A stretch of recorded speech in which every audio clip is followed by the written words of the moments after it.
Good day dear students. BA third year की class में हम शीत युद्ध के बारे में अध्ययन कर रहे थे। तो अब तक हमने देखा कि शीत युद्ध एक ऐसी परिस्थिति है जो वास्तविक युद्ध के परिणामों को बिना युद्ध किए प्राप्त करने का एक वैकल्पिक उपाय है, जिसमें हमने देखा कि शत्रु राष्ट्र के प्रति एक राष्ट्र हर वो गतिविधि, हर वो क्रिया, हर वो कार्यक्रम करता है जिससे उस राष्ट्र को हानि पहुंचाया जा सके, उसको विश्व समुदाय में अकेला किया जा सके और अपनी शक्ति, अपने मित्रों में वृद्धि की जा सके। और हमने देखा कि द्वितीय विश्व युद्ध के बाद में सोवियत संघ और अमेरिका के बीच में, या दूसरे शब्दों में कहें हम पूंजीवाद और साम्यवाद के बीच में ये शीत युद्ध की घटना घटी, या शीत युद्ध का वैचारिक मतभेद जारी रहा। एक तरह से ये वैचारिक संघर्ष था जो मानव मस्तिष्क में लड़ा गया था। तो आगे हम देखते हैं कि शीत युद्ध, अब तक हमने शीत युद्ध की परिभाषा, इसका अर्थ और इसके कारणों पर चर्चा की है। अब हम देखते हैं शीत युद्ध की अवस्थाएं। शीत युद्ध को हम मोटे रूप में 4 भागों में बांट सकते हैं। परंपरागत शीत युद्ध, जो कि 1946 से लेकर 1955 तक का कार्यकाल इसमें आता है। दूसरा अस्थिर ब्लॉक व्यवस्था। तीसरी वेदांत या तनाव शिथिल्य की अवस्था। और चौथी शीत युद्ध के बाद का नव शीत युद्ध। यानी शीत युद्ध को हम 4 अवस्थाओं में सुविधा के अनुसार देख सकते हैं। परंपरागत शीत युद्ध, अस्थिर ब्लॉक व्यवस्था, वेदांत या तनाव शिथिल्य और नव शीत युद्ध। बात हम करते हैं सबसे पहले परंपरागत शीत युद्ध की। परंपरागत शीत युद्ध 1946 से लेकर 1955 तक के कार्यकाल की जो गतिविधियां दोनों महाशक्तियों की, दोनों वैचारिक या सैनिक गुटों की रही, उनका अवलोकन हम इसमें करते हैं। और हम देखते हैं कि परंपरागत शीत युद्ध में मुख्यतः दोनों महाशक्तियों के बीच में सैनिक और वैचारिक द्वंद्व की स्थिति चरम अवस्था पर थी। यानी वैचारिक और सैनिक गतिविधियां, वैचारिक और सैनिक द्वंद्व इस परंपरागत शीत युद्ध में हमें देखने को मिला। और हमने देखा सैनिक गतिविधियों के तहत दोनों महाशक्तियों ने अपने अपने सैनिक गुटों का निर्माण किया।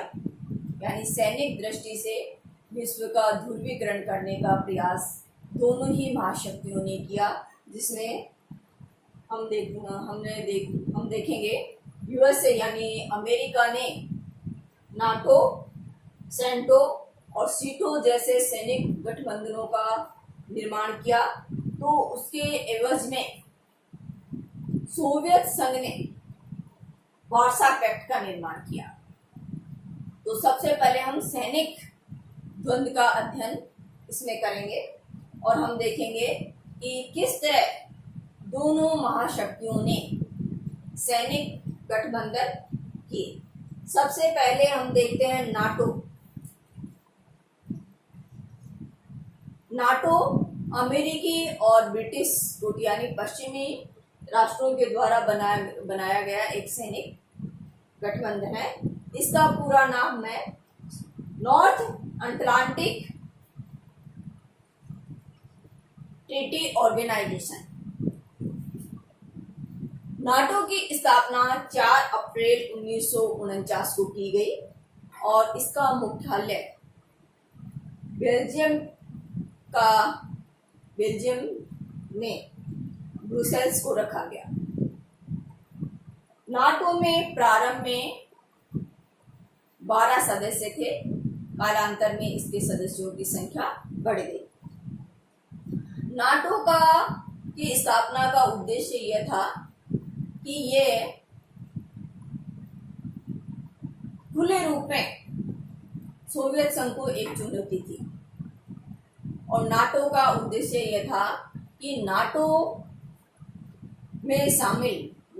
सैनिक संगठन में शामिल किसी भी देश पर या कुछ देशों पर अगर आक्रमण किया जाता है तो वह आक्रमण संपूर्ण नाटो संगठन पे माना जाएगा और संपूर्ण नाटो संगठन के देश मिलकर उसका सामना करेंगे और आगे की कार्रवाई करेंगे। ये एक तरह से सोवियत संघ को खुली चुनौती थी कि वह पश्चिमी यूरोप के राष्ट्रों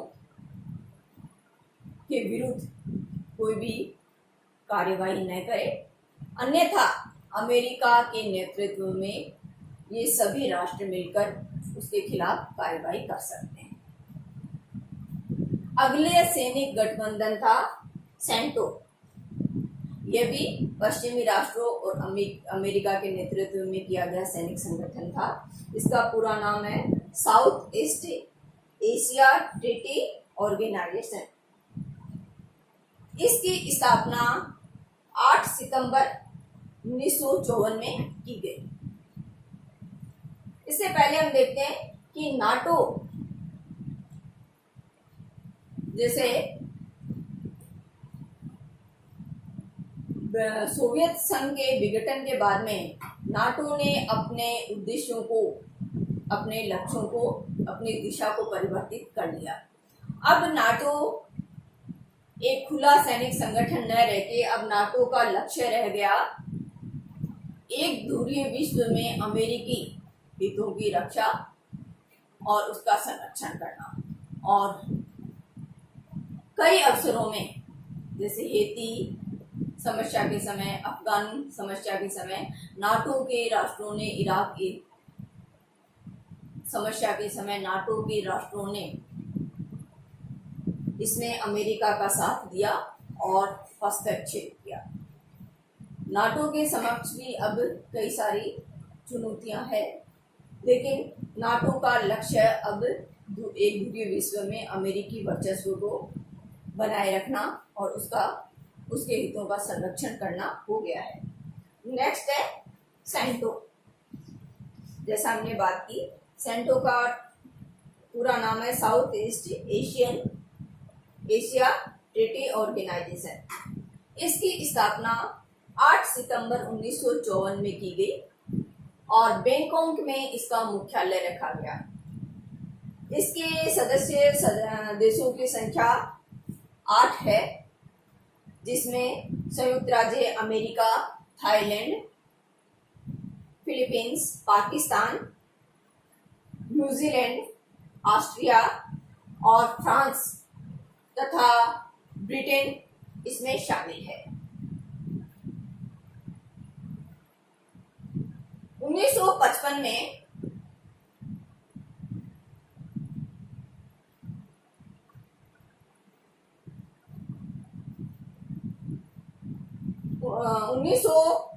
में नाटो को समाप्त कर दिया गया। नाटो का मुख्य उद्देश्य, नाटो सैनिक संगठन का मुख्य उद्देश्य था पूर्वी एशिया में विशेषतः कंबोडिया, वियतनाम और लाओस में चीन के प्रभाव को रोकना।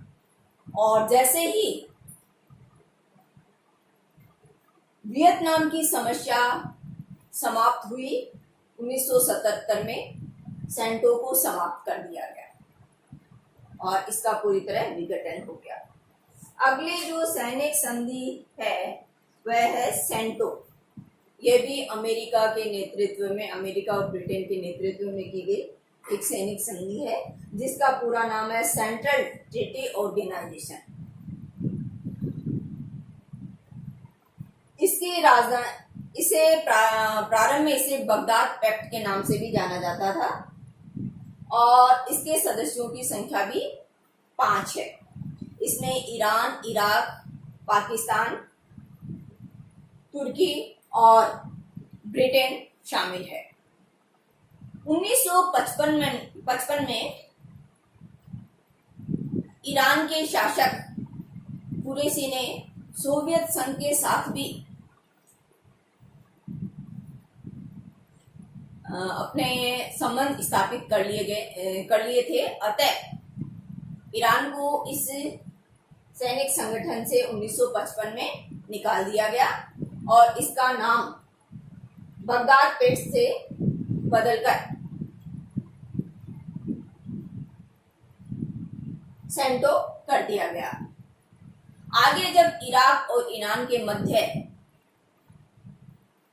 1989 तक मतभेद उभर कर आए, तब इस सेंटो संधि को भी समाप्त कर दिया गया और अब इसका भी अस्तित्व नहीं है।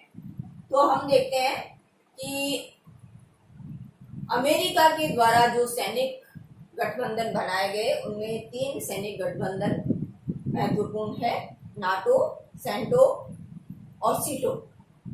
इसमें सेंटो और सीटो अब वर्तमान में नहीं है, लेकिन नाटो का अस्तित्व आज भी है, लेकिन इसके स्वरूप, इसके उद्देश्यों में परिवर्तन आ गया है। दूसरी तरफ देखें, सैनिक गतिविधियों या सैनिक द्वंद्व के संदर्भ में, तो सोवियत अभी तक की जो गतिविधियां थी, हमने वो पश्चिमी देशों यानी अमेरिका और ब्रिटेन के नेतृत्व में की गई गतिविधियों का अध्ययन किया। अब हम देखते हैं कि सोवियत संघ की क्या क्या गतिविधियां इस दौरान सैनिक द्वंद्व के संदर्भ में रही। सबसे पहला हमने देखा कि 1945 में ही अमेरिका ने परमाणु हथियारों का आविष्कार कर लिया और उसको जापान के हिरोशिमा और नागासाकी में उसने प्रयोग भी किया। और यह तथ्य सोवियत रूस से छुपाया गया। तभी से सोवियत रूस में अमेरिका को लेकर एक खटास आ गई और वह भी अपने परमाणु अनुसंधान पर निरंतर कार्य करने लगा। और 1949 तक आते आते 1949 में सोवियत संघ ने भी परमाणु हथियारों का निर्माण कर लिया। तो ये सबसे पहली गतिविधि सैनिक प्रतिद्वंदिता के संदर्भ में सोवियत संघ की रही कि 1949 में उसने भी परमाणु हथियार आविष्कृत कर लिए। जिस तरह पश्चिमी देशों यानी अमेरिका और ब्रिटेन के नेतृत्व में सैनिक संधियां की गई, उनके जवाब में सोवियत संघ ने भी सैनिक संधियां की। एक सैनिक संधि की 1955 में सोवियत गुट ने वार्सा पैक्ट नामक सैनिक गठबंधन का निर्माण किया और इसमें 15 सदस्य थे। 15 राष्ट्र वार्सा पैक्ट के सदस्य थे। 1991 में जब सोवियत संघ का विघटन हुआ तो ये वार्सा पैक्ट भी समाप्त हो गया। तो इस तरह हमने देखा कि परंपरागत शीत युद्ध के मध्य यानी 1946 से 55 तक के मध्य दोनों महाशक्तियों में सैनिक और वैचारिक द्वंद्व हुए और सैनिक द्वंद्व का हमने अभी सैनिक द्वंद्व पे विचार किया। आगे हम इसके वैचारिक द्वंद्व पर अध्ययन करेंगे। सैनिक द्वंद्व में हमने देखा कि दोनों महाशक्तियां अपने अपने सैनिक गठबंधन बनाने में जुटी हुई थी। वैसे ही वैचारिक मतभेद में, वैचारिक द्वंद्व में दोनों महाशक्तियां एक दूसरे के प्रभाव को कम करने और अपने प्रभाव को बढ़ाने में, पूंजीवाद का और साम्यवाद का प्रभाव कम करने और बढ़ाने में लगी हुई थी। यानी एक दूसरे के विरुद्ध आर्थिक मोर्चा इन्होंने खोल लिया था। सबसे पहले हम इस संदर्भ में वैचारिक द्वंद्व के संदर्भ में देखेंगे अमेरिका की गतिविधियां कि वैचारिक द्वंद्व में अमेरिका ने कौन कौन से ऐसे कार्य किए जिससे शीत युद्ध में तीव्रता आई। सबसे पहला फुलटन, अमेरिका और ब्रिटेन इसमें दोनों ही शामिल है। फुलटन का भाषण हमने देखा 5 मार्च 1946 को ब्रिटिश प्रधानमंत्री चर्चिल ने एक भाषण दिया जिसे फुलटन भाषण के नाम से जाना जाता है। और उसमें चर्चिल ने ये कहा कि हमें एक फांसीवाद के स्थान पर दूसरे फांसीवाद की बढ़ोतरी को रोकना चाहिए। यानी उनका सीधा सीधा तात्पर्य था कि हमें साम्यवाद के प्रभाव को रोकना चाहिए। साम्यवाद के लोह आवरण के विरुद्ध हमें एकजुट होना चाहिए अमेरिका और ब्रिटेन को। और इस भाषण का इतना अधिक प्रभाव, इतना अधिक स्वागत अमेरिका और ब्रिटेन में किया गया, अपूर्व स्वागत हुआ। और इसी का परिणाम ये हुआ कि अमेरिका के वाणिज्य सचिव हेनरी ए पालेस को 29 दिसंबर 1946 को त्यागपत्र देने के लिए कहा गया, क्योंकि उन्होंने, हेनरी ए पालेस ने 12 मार्च 1946 को अमेरिका में सार्वजनिक भाषण देते हुए अमेरिका और रूस की मैत्री संबंधों की आवश्यकता पे बल दिया था। और इस फुलटन भाषण का ही यह प्रभाव था कि अमेरिका और सोवियत रूस की मैत्री की अनुशंसा करने वाले हेनरी ए पालेस का त्यागपत्र दिलवाया गया। अगला है ट्रूमैन सिद्धांत। अमेरिकी राष्ट्रपति ट्रूमैन ने यह सिद्धांत दिया। यह सिद्धांत 1947 को दिया गया, जिसमें ट्रूमैन ने साम्यवाद के प्रभाव को रोकने हेतु टर्की, यूनान और ईरान जैसे राष्ट्रों को आर्थिक सहायता देने की योजना बनाई और इनके माध्यम से इन राष्ट्रों को साम्यवाद के प्रभाव में आने से उन्होंने रोकने का प्रयास किया। ट्रूमैन ने ये कहा कि दुनिया में जहाँ भी कोई राष्ट्र अपनी स्वतंत्र सरकार बनाना चाहता है उसे अमेरिका सहायता देगा, और इसी सहायता के तहत तुर्की, यूनान और ईरान के पुनरुद्धार हेतु एक बड़ी राशि इनके आर्थिक उदारीकरण हेतु दी गई। इस सिद्धांत को मुनरो सिद्धांत का ही विस्तार माना जाता है। मुनरो अमेरिका के एक वाणिज्य सचिव थे और उन्होंने इस सिद्धांत को दिया, उन्हीं के नाम पर इस सिद्धांत का प्रचलन हुआ, जिसमें अमेरिका ने लैटिन अमेरिका के राष्ट्रों को अपने पुनरुद्धार हेतु बड़ी आर्थिक सहायता दी ताकि ये किसी भी रूप में साम्यवाद के प्रभाव में न आ पाए। अगली कार्यवाही या गतिविधि इस संदर्भ में अमेरिका की मार्शल योजना की रही। मार्शल योजना के तहत अमेरिका ने 6 यूरोपीय राष्ट्रों को आर्थिक सहायता प्रदान की। ये 6 राष्ट्र थे ब्रिटेन, फ्रांस, पूर्वी जर्मनी, पश्चिमी जर्मनी आदि। इसमें सबसे ज्यादा आर्थिक सहायता प्राप्त करने वाला ब्रिटेन था, जिसे 26% राशि प्रदान की गई। फ्रांस को 18%, पूर्वी जर्मनी को 11%, पश्चिमी जर्मनी को भी 11%। इस सिद्धांत को 1948 में लागू किया गया और 1948 से लेकर 1952 तक इन राष्ट्रों को 12 अरब डॉलर की आर्थिक सहायता दी गई। तो अमेरिका के द्वारा जो आर्थिक सहायता की नीति अपनाई गई उसका लक्ष्य था साम्यवाद के प्रभाव को रोकना, दुनिया के राष्ट्रों को अपने प्रभाव में लेना। और आर्थिक सहायता देते वक्त अमेरिका प्राय यह शर्त लगाया करता था कि ये राष्ट्र जो आर्थिक सहायता प्राप्त कर रहे हैं वे किसी भी रूप में अपनी सरकार में साम्यवादी तत्वों को स्थान नहीं देंगे। यानी आर्थिक सहायता के माध्यम से साम्यवाद या सोवियत रूस के प्रभाव को कम करने का यथाशक्ति प्रयास अमेरिका और ब्रिटेन के द्वारा किया गया। इसी तरह वैचारिक द्वंद्व की गतिविधियों में सोवियत रूस के द्वारा भी कुछ प्लान या कुछ कार्यक्रम अपनाए गए, जिसमें सबसे पहला है मॉस्को प्लान।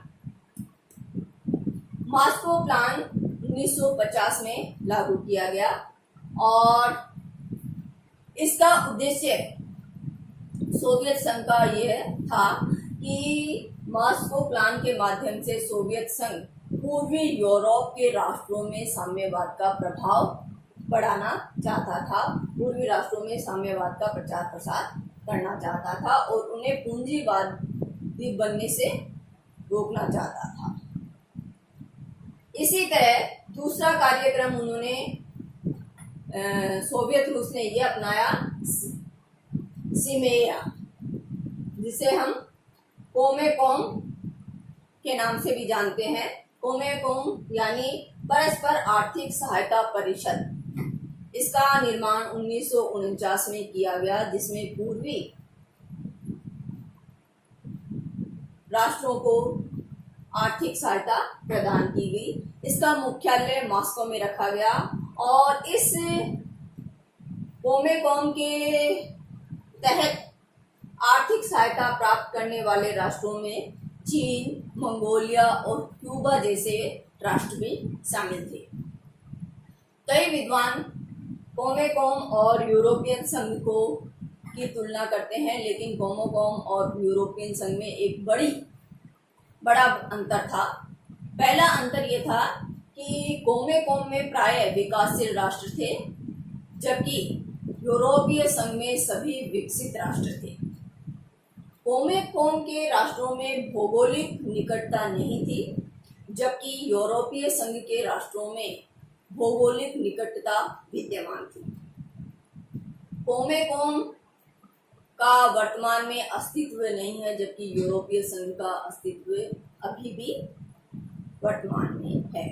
इस तरह जहां सैनिक द्वंद्व की प्रतिद्वंदिता हेतु सैनिक गठबंधन किए गए, वैसे ही वैचारिक प्रतिद्वंदिता में आर्थिक ध्रुवीकरण करने का प्रयास इन दोनों महाशक्तियों ने किया और इसके तहत दुनिया को एक बड़ी विभीषिका का सामना करना पड़ा।